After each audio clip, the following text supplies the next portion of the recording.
Mr. Knightley might quarrel with her, but Emma could not quarrel with herself. He was so much displeased that it was longer than usual before he came to Hartfield again, and when they did meet, his grave looks showed that she was not forgiven. She was sorry, but could not repent. On the contrary, her plans and proceedings were more and more justified, and endeared to her by the general appearances of the next few days. The picture, elegantly framed, came safely to hand soon after Mr. Elton's return, and being hung over the mantelpiece of the common sitting-room, he got up to look at it, and sighed out his half-sentences of admiration just as he ought. And as for Harriet's feelings, they were visibly forming themselves into as strong an attachment as her youth and sort of mind admitted. Emma was soon perfectly satisfied of Mr. Martin's being no otherwise remembered than as he furnished a contrast with Mr. Elton, of the utmost advantage to the latter. Her views of improving her little friend's mind by a great deal of useful reading and conversation had never yet led to more than a few first chapters, and the intention of going on tomorrow. It was much easier to chat than to study, much pleasanter to let her imagination range and work at Harriet's fortune, than to be laboring to enlarge her comprehension or exercise it on sober facts. And the only literary pursuit which engaged Harriet at present, the only mental provision she was making for the evening of life, was the collecting and transcribing all the riddles of every sort that she could meet with, into a thin quarto of hot-pressed paper, made up by her friend, and ornamented with ciphers and trophies. In this age of literature, such collections on a very grand scale are not uncommon. Miss Nash, head teacher at Mrs. Goddard's, had written out at least 300, and Harriet, who had taken the first hint of it from her, hoped, with Miss Woodhouse's help, to get a great many more. Emma assisted with her invention, memory, and taste, and as Harriet wrote a very pretty hand, it was likely to be an arrangement of the first order in form as well as quantity. Mr. Woodhouse was almost as much interested in the business as the girls, and tried very often to recollect something worth their putting in. So many clever riddles as there used to be when he was young, he wondered he could not remember them, but he hoped he should in time. And it always ended in Kitty, a fair but frozen maid. His good friend Perry, too, whom he had spoken to on the subject, did not at present recollect anything of the riddle kind, but he had desired Perry to be upon the watch, and as he went about so much, something, he thought, might come from that quarter. It was by no means his daughter's wish that the intellects of Highbury in general should be put under requisition. Mr. Elton was the only one whose assistance she asked. He was invited to contribute any really good enigmas, charades, or conundrums that he might recollect, and she had the pleasure of seeing him most intently at work with his recollections, and at the same time, as she could perceive, most earnestly careful that nothing ungallant, nothing that did not breathe a compliment to the sex, should pass his lips. They owed to him their 2 or 3 politest puzzles, and the joy and exultation with which at last he recalled and rather sentimentally recited that well-known charade made her quite sorry to acknowledge that they had transcribed it some pages ago already. My first doth affliction denote, which my second is destined to feel, and my whole is the best antidote, that affliction to soften and heal. Why will you not write one yourself for us, Mr. Elton? Said she. That is the only security for its freshness, and nothing could be easier to you. Oh, no. He had never written, hardly ever, anything of the kind in his life. The stupidest fellow. He was afraid not even Miss Woodhouse. He stopped a moment. Or Miss Smith could inspire him. The very next day, however, produced some proof of inspiration. He called for a few moments, just to leave a piece of paper on the table containing, as he said, a charade which a friend of his had addressed to a young lady, the object of his admiration, but which, from his manner, Emma was immediately convinced must be his own. I do not offer it for Miss Smith's collection, said he. Being my friends, I have no right to expose it in any degree to the public eye, but perhaps you may not dislike looking at it. The speech was more to Emma than to Harriet, which Emma could understand. There was deep consciousness about him, and he found it easier to meet her eye than her friend's. He was gone the next moment. After another moment's pause, "Take it," said Emma, smiling and pushing the paper towards Harriet. "It is for you. Take your own." But Harriet was in a tremor and could not touch it, and Emma, never loath to be first, was obliged to examine it herself. To Miss Charade. My first displays the wealth and pomp of kings, lords of the earth, their luxury and ease. Another view of man my second brings. Behold him there, the monarch of the seas. But united, what reverse we have! Man's boasted power and freedom all are flown. Lord of the earth and sea, he bends a slave, and woman reigns alone. Thy ready wit the word will soon supply. May its approval beam in that soft eye. She cast her eye over it, pondered, caught the meaning, read it through again to be quite certain and quite mistress of the lines, and then passing it to Harriet, sat happily, smiling, and saying to herself, while Harriet was puzzling over the paper in all the confusion of hope and dullness, "Very well, Mr. Elton, very well indeed. I have read worse charades. Courtship, a very good hint. I give you credit for it. This is feeling your way. This is saying very plainly, pray, Miss Smith, give me leave to pay my addresses to you. Approve my charade and my intentions in the same glance. May its approval beam in that soft eye." Harriet, exactly. Soft is the very word for her eye. Of all epithets, the justest that could be given. Thy ready wit the word will soon supply. Harriet's ready wit. All the better. A man must be very much in love indeed to describe her so. Mr. Knightley, I wish you had the benefit of this. I think this would convince you. For once in your life you would be obliged to own yourself mistaken. An excellent charade indeed, and very much to the purpose. Things must come to a crisis soon now. She was obliged to break off from these very pleasant observations, which were otherwise of a sort to run into great length, by the eagerness of Harriet's wondering opinions. "What can it be, Miss Woodhouse? What can it be? I have not an idea. I cannot guess it in the least. What can it possibly be? Do try to find it out, Miss Woodhouse. Do help me. I never saw anything so hard. Is it kingdom? I wonder who the friend was, and who could be the young lady. Do you think it is a good one? Can it be woman? And woman, lovely woman, reigns alone. Can it be Neptune? Behold him there, this monarch of the seas. Or a trident, or a mermaid, or a shark. Oh no, shark is only one syllable. It must be very clever, or he would not have brought it. Oh, Miss Woodhouse, do you think we shall ever find it out?" "Mermaids and sharks! Nonsense!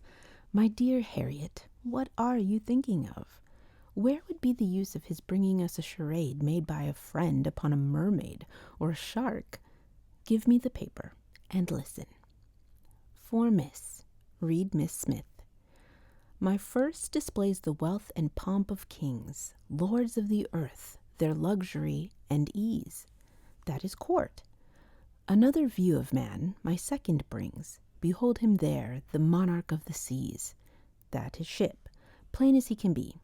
Now for the cream. But united, courtship, you know, what reverse we have. Man's boasted power and freedom all are flown. Lord of the earth and sea, he bends a slave, and woman, lovely woman, reigns alone. A very proper compliment. And then follows the application, which I think, my dear Harriet, you cannot find much difficulty in comprehending. Read it in comfort to yourself. There can be no doubt of its being written for you and to you." Harriet could not long resist so delightful a persuasion.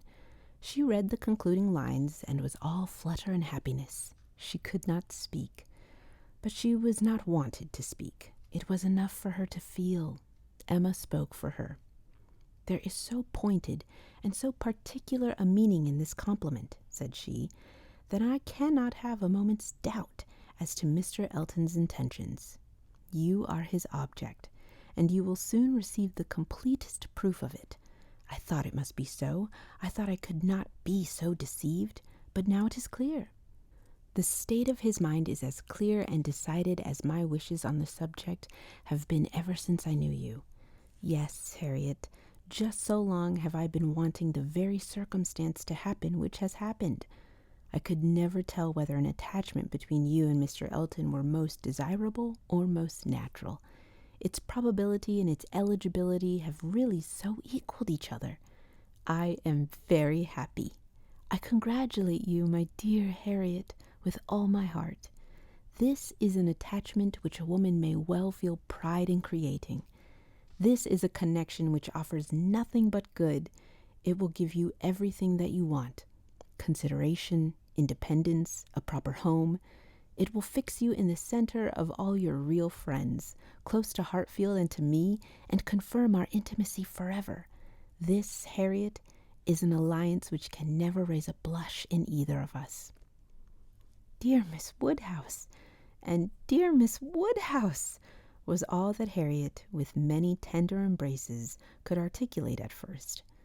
But when they did arrive at something more like conversation, it was sufficiently clear to her friend that she saw, felt, anticipated, and remembered just as she ought. Mr. Elton's superiority had very ample acknowledgment. "Whatever you say is always right," cried Harriet, "and therefore I suppose, and believe, and hope it must be so, but otherwise I could not have imagined it. It is so much beyond anything I deserve. Mr. Elton, who might marry anybody. There cannot be two opinions about him. He is so very superior. Only think of those sweet verses. To Miss. Dear me, how clever! Could it really be meant for me? I cannot make a question, or listen to a question about that. It is a certainty. Receive it on my judgment. It is a sort of prologue to the play, a motto to the chapter, and will be soon followed by matter-of-fact prose. It is a sort of thing which nobody could have expected. I am sure a month ago I had no more idea myself. The strangest things do take place. When Miss Smiths and Mr. Eltons get acquainted, they do indeed, and really it is strange. It is out of the common course that what is so evidently, so palpably desirable, what courts the pre-arrangement of other people, should so immediately shape itself into the proper form. You and Mr. Elton are by situation called together. You belong to one another by every circumstance of your respective homes. Your marrying will be equal to the match at Randall's. There does seem to be a something in the air of Hartfield which gives love exactly the right direction, and sends it into the very channel where it ought to flow. The course of true love never did run smooth.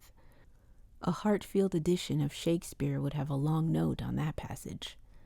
That Mr. Elton should really be in love with me of all people, who did not know him, to speak to him at Michaelmas, and he the very handsomest man that ever was, and a man that everybody looks up to, quite like Mr. Knightley. His company so sought after that everybody says he need not eat a single meal by himself if he does not choose it, that he has more invitations than there are days in the week, and so excellent in the church. Miss Nash has put down all the texts he has ever preached from since he came to Highbury. Dear me, when I look back to the first time I saw him, how little did I think. The two abbots and I ran into the front room and peeped through the blind when we heard he was going by, and Miss Nash came and scolded us away and stayed to look through herself. However, she called me back presently and let me look too, which was very good-natured, and how beautiful we thought he looked. He was arm in arm with Mr. Cole.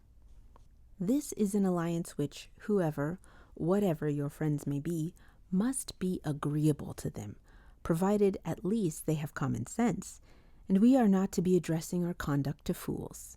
If they are anxious to see you happily married, here is a man whose amiable character gives every assurance of it.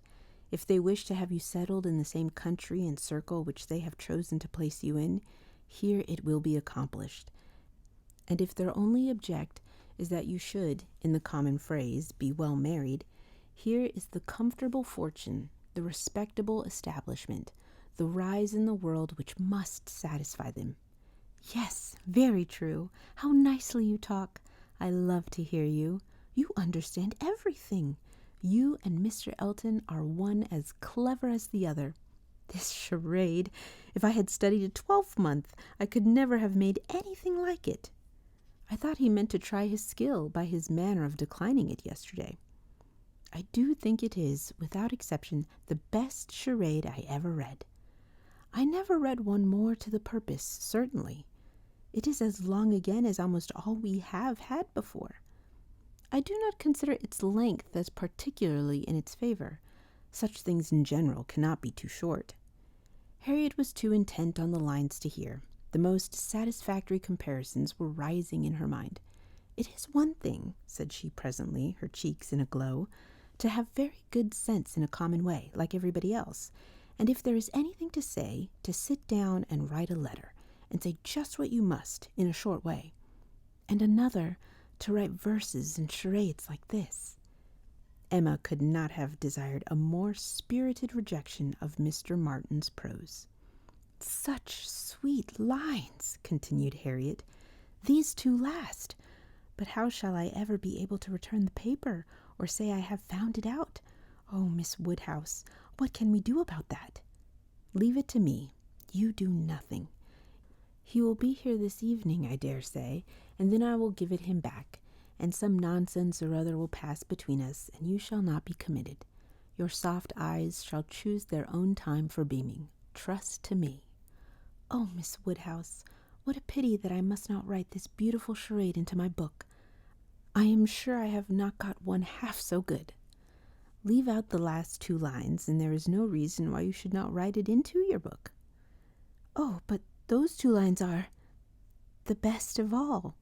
Granted, for private enjoyment, and for private enjoyment keep them. They are not at all the less written, you know, because you divide them. The couplet does not cease to be, nor does its meaning change, but take it away, and all appropriation ceases, and a very pretty gallant charade remains, fit for any collection. Depend upon it, he would not like to have his charade slighted much better than his passion. A poet in love must be encouraged in both capacities, or neither. Give me the book. I will write it down, and then there can be no possible reflection on you. Harriet submitted, though her mind could hardly separate the parts, so as to feel quite sure that her friend were not writing down a declaration of love. It seemed too precious an offering for any degree of publicity. I shall never let that book go out of my own hands, said she. Very well, replied Emma, a most natural feeling, and the longer it lasts, the better I shall be pleased. But here's my father coming. You will not object to my reading the charade to him. It will be giving him so much pleasure. He loves anything of the sort, and especially anything that pays a woman a compliment. He has the tenderest spirit of gallantry towards us all. You must let me read it to him. Harriet looked grave. My dear Harriet, you must not refine too much upon this charade.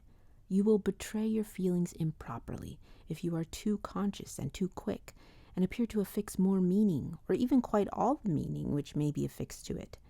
Do not be overpowered by such a little tribute of admiration. If he had been anxious for secrecy, he would not have left the paper while I was by, but he rather pushed it towards me than towards you. Do not let us be too solemn on the business. He has encouragement enough to proceed, without our sighing out our souls over this charade. Oh, no. I hope I shall not be ridiculous about it. Do as you please. Mr. Woodhouse came in, and very soon led to the subject again by the recurrence of his very frequent inquiry of, "Well, my dears, how does your book go on? Have you got anything fresh?" Yes, Papa. We have something to read you, something quite fresh. A piece of paper was found on the table this morning, dropped, we suppose, by a fairy, containing a very pretty charade, and we have just copied it in. She read it to him, just as he liked to have anything read, slowly and distinctly, and 2 or 3 times over, with explanations of every part as she proceeded. And he was very much pleased, and, as she had foreseen, especially struck with the complimentary conclusion. "Aye, that's very just indeed. That's very properly said, very true. Woman, lovely woman.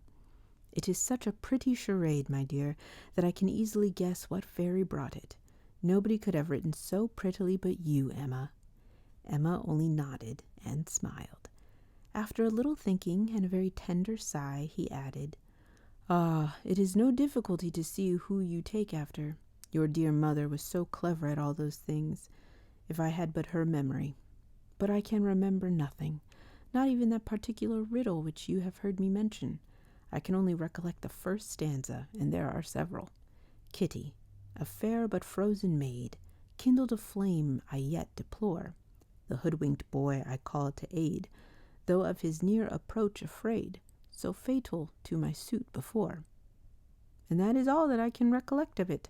But it is very clever all the way through. But I think, my dear, you said you had got it. Yes, Papa, it is written out in our second page. We copied it from the Elegant Extracts. It was Garrick's, you know. Aye, very true. I wish I could recollect more of it. Kitty, a fair but frozen maid. The name makes me think of poor Isabella, for she was very near being christened Catherine after her grandmamma. I hope we shall have her here next week. Have you thought, my dear, where you shall put her, and what room there will be for the children? Oh, yes. She will have her own room, of course, and the room she always has, and there's the nursery for the children, just as usual, you know. Why should there be any change? I do not know, my dear, but it is so long since she was here, not since last Easter, and then only for a few days. Mr. John Knightley's being a lawyer is very inconvenient. Poor Isabella! She is sadly taken away from us all, and how sorry she will be when she comes, not to see Miss Taylor here. She will not be surprised, Papa, at least. I do not know, my dear. I am sure I was very much surprised when I first heard she was going to be married. We must ask Mr. and Mrs. Weston to dine with us while Isabella is here. Yes, my dear, if there is time, but, in a very depressed tone, she is coming for only 1 week. There will not be time for anything. It is unfortunate that they cannot stay longer, but it seems a case of necessity. Mr. John Knightley must be in town again on the 28th, and we ought to be thankful, Papa, that we are to have the whole of the time they can give to the country, that 2 or 3 days are not to be taken out for the Abbey. Mr. Knightley promises to give up his claim this Christmas, though you know it is longer since they were with him than with us. It would be very hard indeed, my dear, if poor Isabella were to be anywhere but at Hartfield. Mr. Woodhouse could never allow for Mr. Knightley's claims on his brother, or anybody's claims on Isabella, except his own. He sat musing a little while, and then said, "But I do not see why poor Isabella should be obliged to go back so soon, though he does. I think, Emma, I shall try and persuade her to stay longer with us. She and the children might stay very well." Ah, Papa, that is what you never have been able to accomplish, and I do not think you ever will. Isabella cannot bear to stay behind her husband. This was too true for contradiction. Unwelcome as it was, Mr. Woodhouse could only give a submissive sigh, and as Emma saw his spirits affected by the idea of his daughter's attachment to her husband, she immediately led to such a branch of the subject as must raise them. "Harriet must give us as much of her company as she can while my brother and sister are here. I am sure she will be pleased with children. We are very proud of the children, are we not, Papa? I wonder which she will think the handsomest, Henry or John. I wonder which she will. Poor little dears, how glad they will be to come. They are very fond of being at Hartfield, Harriet." "I dare say they are, sir. I am sure I do not know who is not. Henry's a fine boy, but John is very like his mamma. Henry's the eldest. He was named after me, not after his father. John, the second, is named after his father. Some people are surprised, I believe, that the eldest was not, but Isabella would have him called Henry, which I thought very pretty of her. And he is a very clever boy indeed. They are all remarkably clever, and they have so many pretty ways. They will come and stand by my chair and say, "Grandpapa, can you give me a bit of string?" And once Henry asked me for a knife, but I told him knives were only made for grandpapas. I think their father is too rough with them very often. "He appears rough to you," said Emma, "because you are so very gentle yourself. But if you could compare him with other papas, you would not think him rough. He wishes his boys to be active and hardy, and if they misbehave, can give them a sharp word now and then. But he is an affectionate father. Certainly Mr. John Knightley is an affectionate father. The children are all fond of him. And then their uncle comes in and tosses them up to the ceiling in a very frightful way. But they like it, Papa. There is nothing they like so much.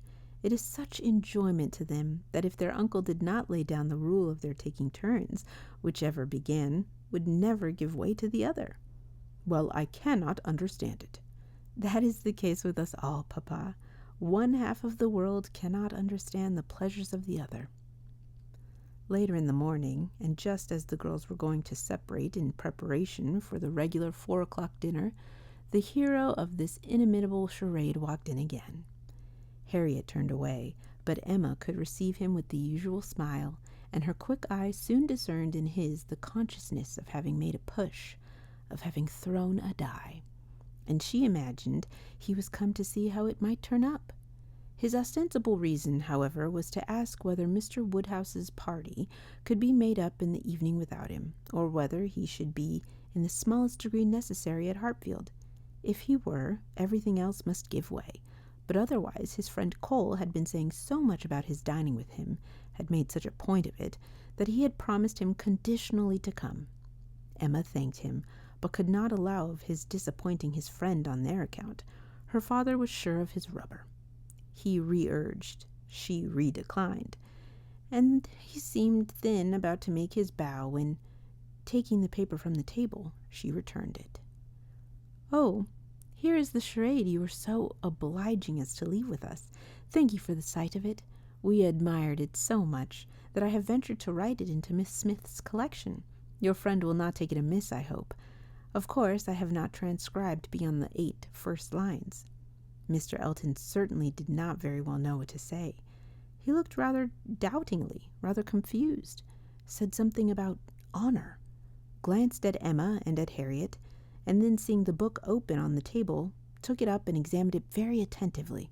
With the view of passing off an awkward moment, Emma smilingly said, "You must make my apologies to your friend, but so good a charade must not be confined to 1 or 2.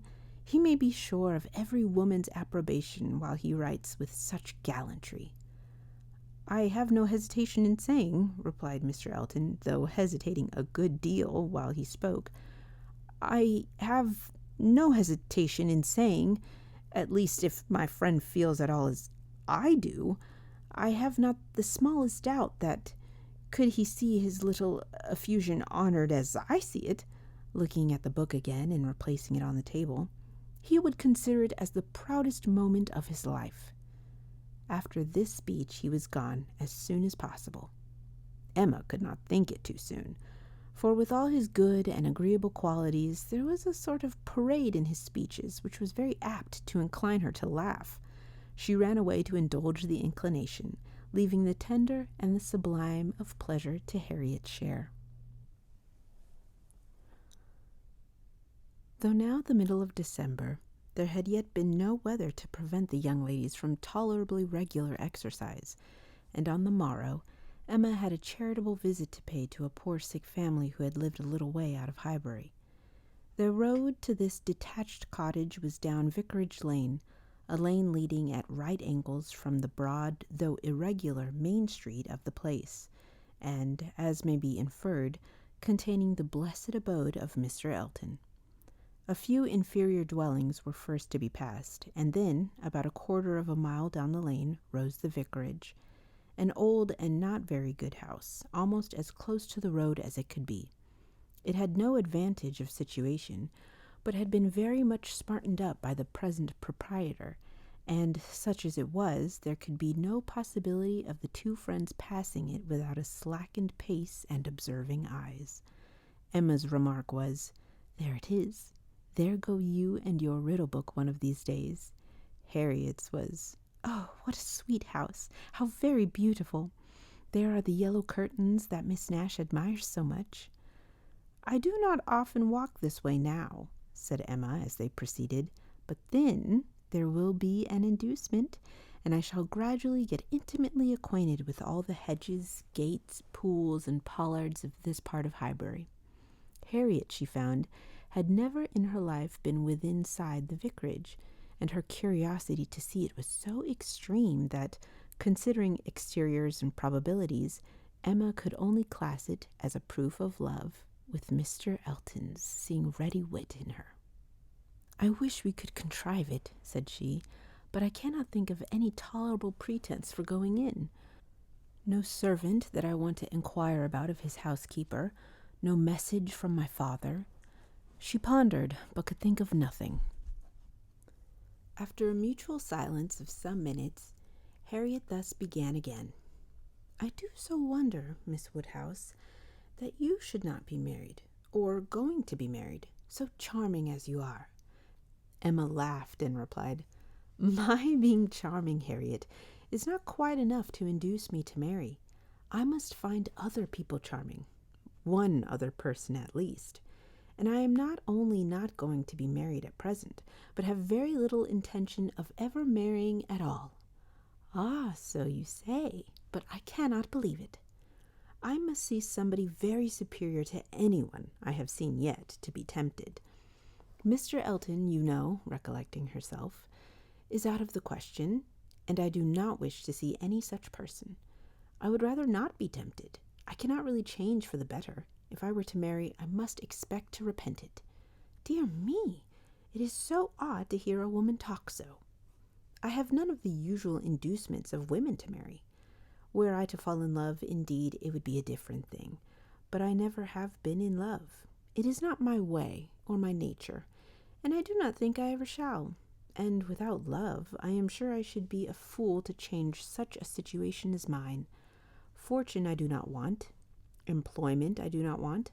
Consequence I do not want. I believe few married women are half as much mistress of their husband's house as I am of Hartfield, and never, never could I expect to be so truly beloved and important, so always first and always right in any man's eyes as I am in my father's. But then to be an old maid at last, like Miss Bates. That is as formidable an image as you could present, Harriet. And if I thought I should ever be like Miss Bates, so silly, so satisfied, so smiling, so prosing, so undistinguishing and unfastidious, and so apt to tell everything relative to everybody about me, I would marry tomorrow. But between us, I am convinced there never can be any likeness, except in being unmarried. But still, you will be an old maid, and that's so dreadful. Never mind, Harriet. I shall not be a poor old maid, and it is poverty only which makes celibacy contemptible to a generous public. A single woman with a very narrow income must be a ridiculous, disagreeable old maid, the proper sport of boys and girls. But a single woman of good fortune is always respectable, and may be as sensible and pleasant as anybody else. And the distinction is not quite so much against the candor and common sense of the world as appears at first, for a very narrow income has a tendency to contract the mind and sour the temper.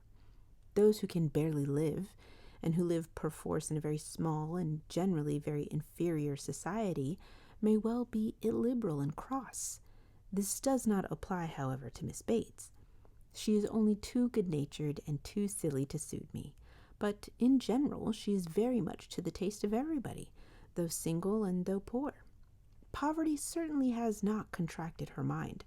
I really believe if she had only a shilling in the world, she would be very likely to give away 6 pence of it, and nobody is afraid of her.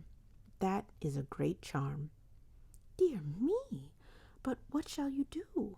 How shall you employ yourself when you grow old?" If I know myself, Harriet, mine is an active, busy mind with a great many independent resources, and I do not perceive why I should be more in want of employment at 40 or 50 than 1 and 20. Woman's usual occupations of eye and hand and mind will be as open to me then as they are now, or with no important variation. If I draw less, I shall read more. If I give up music, I shall take to carpet work. And as for objects of interest, objects for the affections, which is, in truth, the great point of inferiority, the want of which is really the great evil to be avoided in not marrying, I shall be very well off, with all the children of a sister I love so much to care about. There will be enough of them, in all probability, to supply every sort of sensation that declining life can need. There will be enough for every hope and every fear, and though my attachment to none can equal that of a parent, it suits my ideas of comfort better than what is warmer and blinder. My nephews and nieces, I shall often have a niece with me.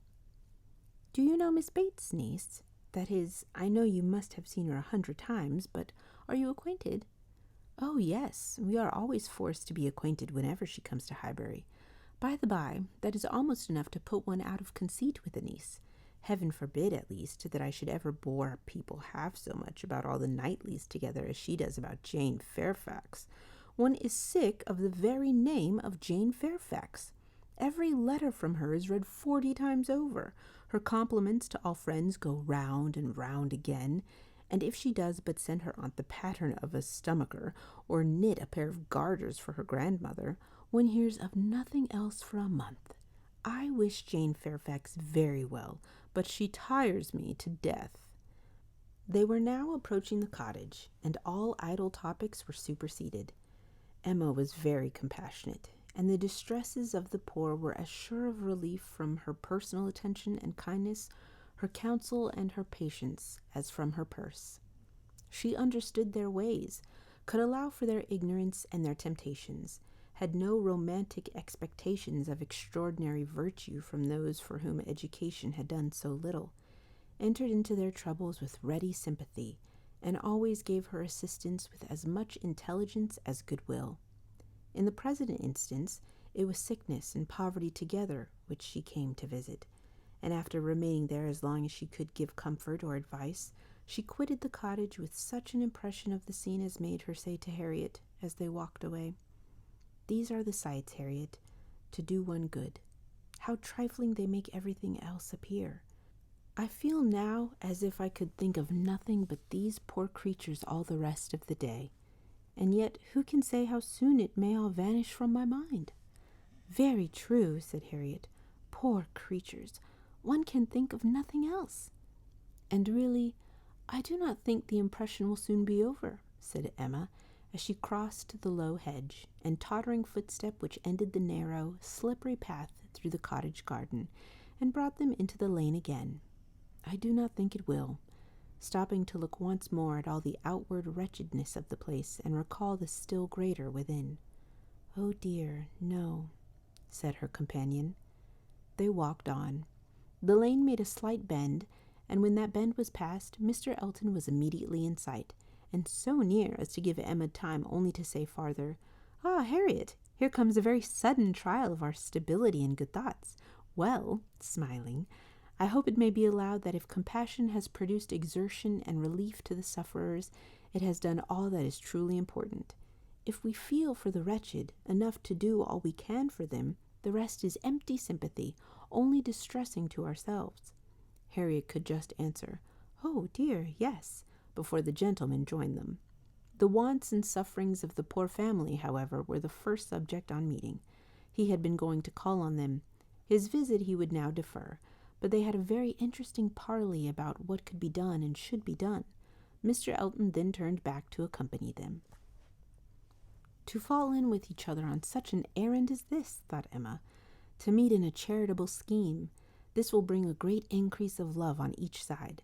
I should not wonder if it were to bring on the Declaration. It must, if I were not here. I wish I were anywhere else." Anxious to separate herself from them as far as she could, she soon afterwards took possession of a narrow footpath, a little raised on one side of the lane, leaving them together in the main road. But she had not been there 2 minutes when she found that Harriet's habits of dependence and imitation were bringing her up too, and that, in short, they would both be soon after her. This would not do. She immediately stopped, under pretense of having some alteration to make in the lacing of her half-boot, and stooping down in complete occupation of the footpath, begged them to have the goodness to walk on, and she would follow in half a minute. They did as they were desired, and by the time she judged it reasonable to have done with her boot, she had the comfort of further delay in her power, being overtaken by a child from the cottage, setting out, according to orders, with her pitcher to fetch broth from Hartfield. To walk by the side of this child and talk to and question her was the most natural thing in the world, or would have been the most natural had she been acting just then without design, and by this means the others were still able to keep ahead, without any obligation of waiting for her. She gained on them, however, involuntarily. The child's pace was quick, and theirs rather slow, and she was the more concerned at it, from their being evidently in a conversation which interested them. Mr. Elton was speaking with animation, Harriet listening with a very pleased attention, and Emma, having sent the child on, was beginning to think how she might draw back a little more when they both looked around, and she was obliged to join them. Mr. Elton was still talking, still engaged in some interesting detail, and Emma experienced some disappointment when she found that he was only giving his fair companion an account of the yesterday's party at his friend Cole's, and that she was come in herself for the Stilton cheese, the North Wiltshire, the butter, the celery, the beetroot, and all the dessert. This would soon have led to something better, of course, was her consoling reflection. Anything interests between those who love, and anything will serve as introduction to what is near the heart, if I could but have kept longer away. They now walked on together quietly till within view of the vicarage pales, when a sudden resolution of at least getting Harriet into the house made her again find something very much amiss about her boot, and fall behind to arrange it once more.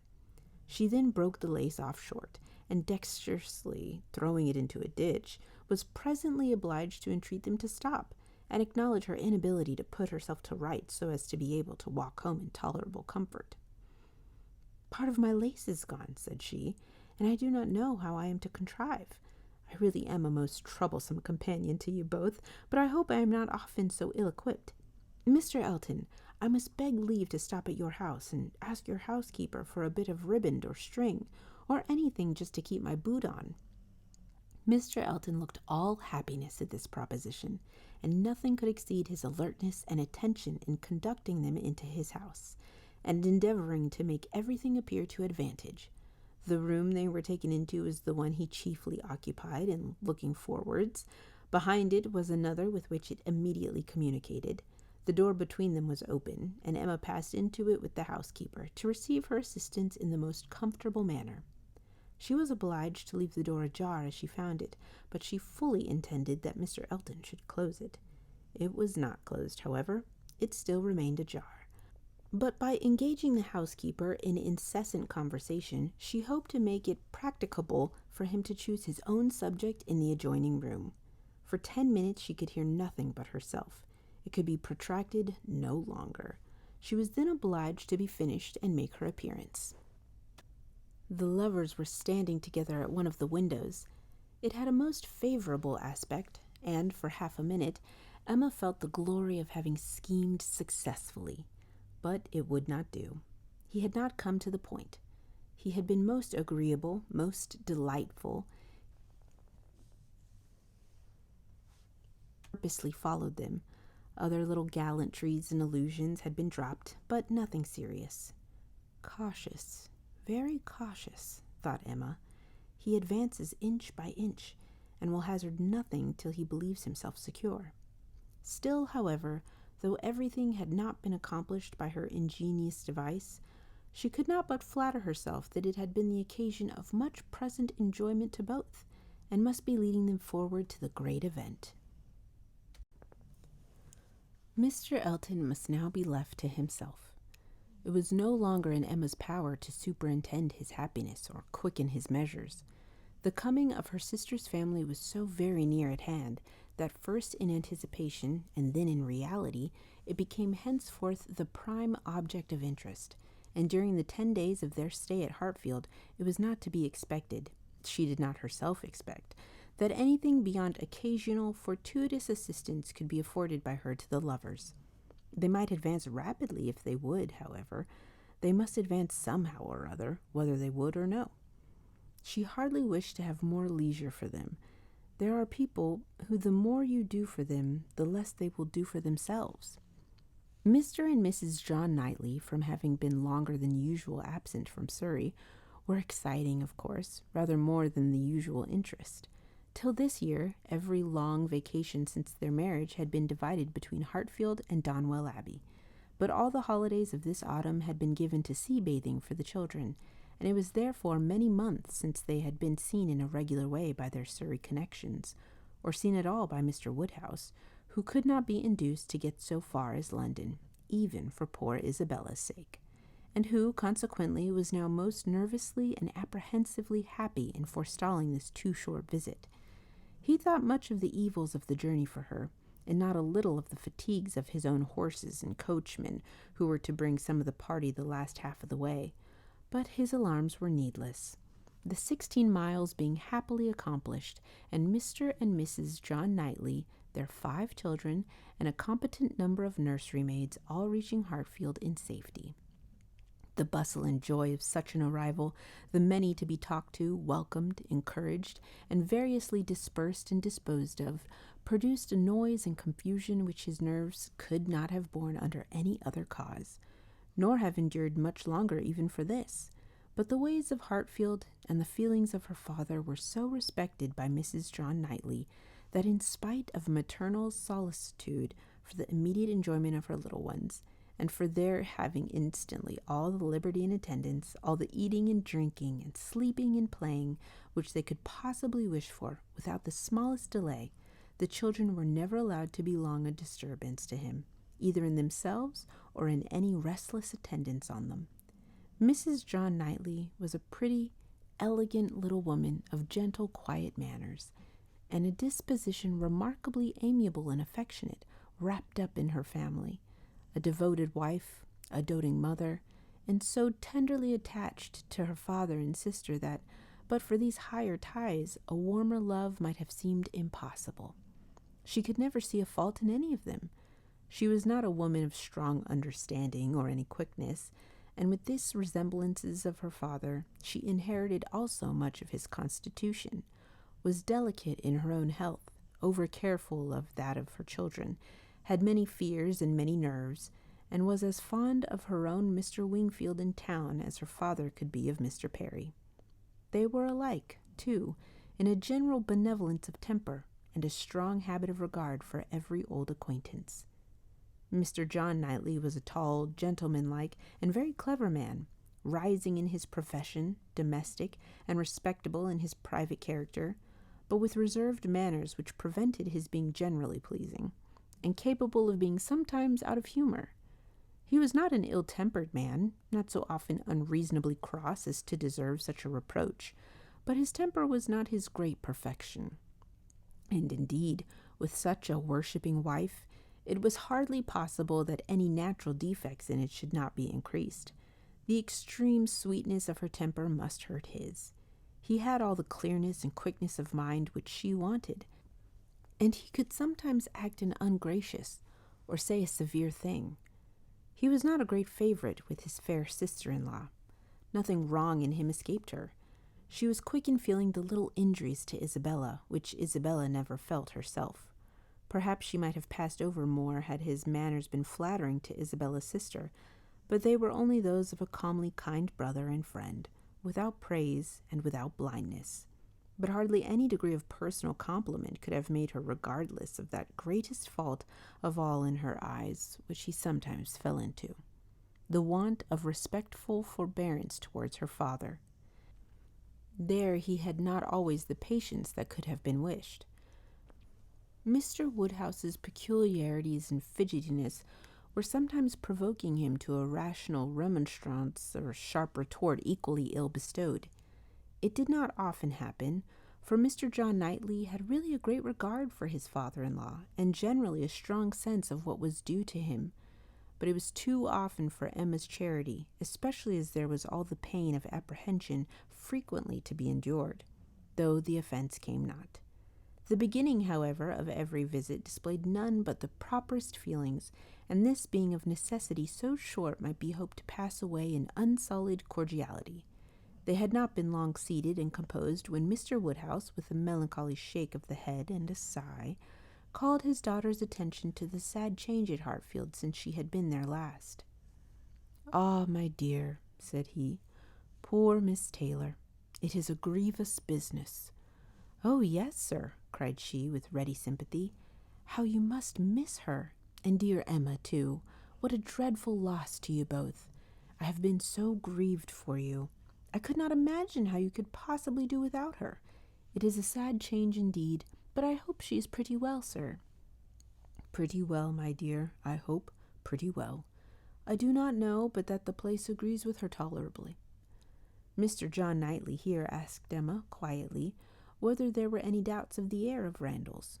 "Oh, no, none in the least. I never saw Mrs. Weston better in my life, never looking so well. Papa is only speaking his own regret." "Very much to the honour of both," was the handsome reply. "And do you see her, sir, tolerably often?" asked Isabella in the plaintive tone which just suited her father. Mr. Woodhouse hesitated. "Not near so often, my dear, as I could wish." "Oh, papa, we have missed seeing them but one entire day since they married.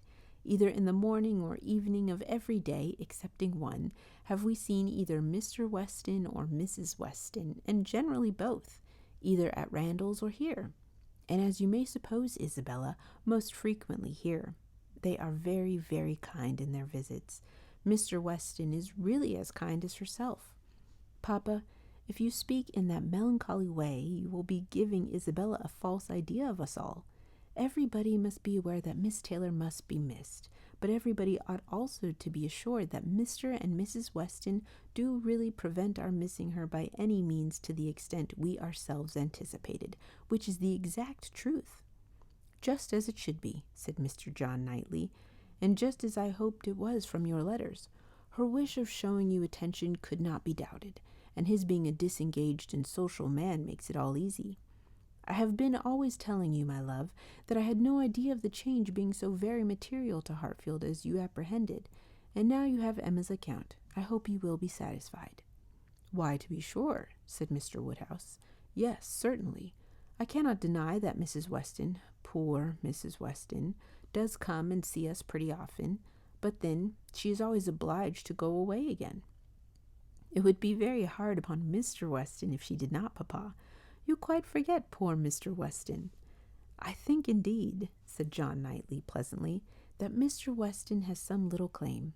You and I, Emma, will venture to take the part of the poor husband.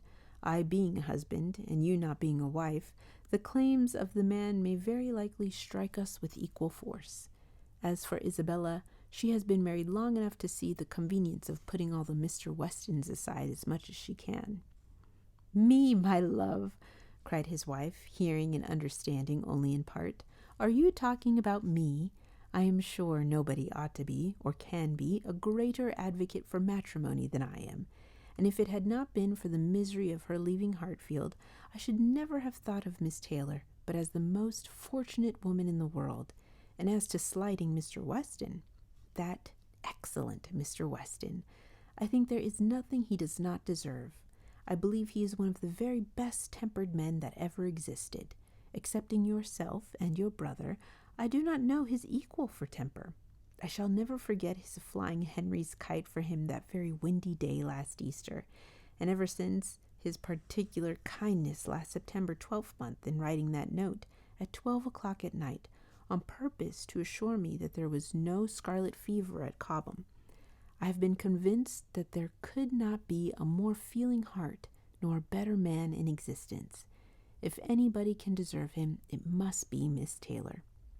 "Where is the young man?" said John Knightley. "Has he been here on this occasion, or has he not?"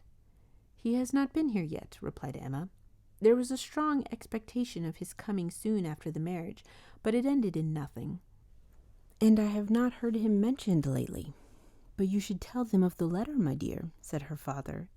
He wrote a letter to poor Mrs. Weston to congratulate her, and a very proper, handsome letter it was. She showed it to me. I thought it very well done of him indeed. Whether it was his own idea, one cannot tell. He is but young, and his uncle perhaps. My dear papa, he is 23. You forget how time passes. 23! Is he indeed? Well, I could not have thought it. And he was but 2 years old when he lost his poor mother. Well, time does fly indeed, and my memory is very bad. However, it was an exceeding good, pretty letter, and gave Mr. and Mrs. Weston a great deal of pleasure. I remember it was written from Weymouth, and dated September 28th, and began, My dear Madam, but I forget how it went on, and it was signed F.C. Weston Churchill. I remember that perfectly. How very pleasing and proper of him, cried the good-hearted Mrs. John Knightley. I have no doubt of his being a most amiable young man, but how sad it is that he should not live at home with his father. There is something so shocking in a child's being taken away from his parents and natural home. I never can comprehend how Mr. Weston could part with him. To give up one's child! I really never could think well of anybody who proposed such a thing to anybody else. Nobody ever did think well of the Churchills, I fancy, observed Mr. John Knightley coolly. But you need not imagine Mr. Weston to have felt what you would feel in giving up Henry or John. Mr. Weston is rather an easy, cheerful-tempered man than a man of strong feelings. He takes things as he finds them, and makes enjoyment of them somehow or other, depending, I suspect, much more upon what is called society for his comforts, that is, upon the power of eating and drinking and playing whist with his neighbors 5 times a week, than upon family affection or anything that home affords. Emma could not like what bordered on a reflection on Mr. Weston, and had half a mind to take it up, but she struggled and let it pass. She would keep the peace if possible, and there was something honorable and valuable in the strong domestic habits, the all-sufficiency of home to himself, whence resulted her brother's disposition to look down on the common rate of social intercourse, and those to whom it was important. It had a high claim to forbearance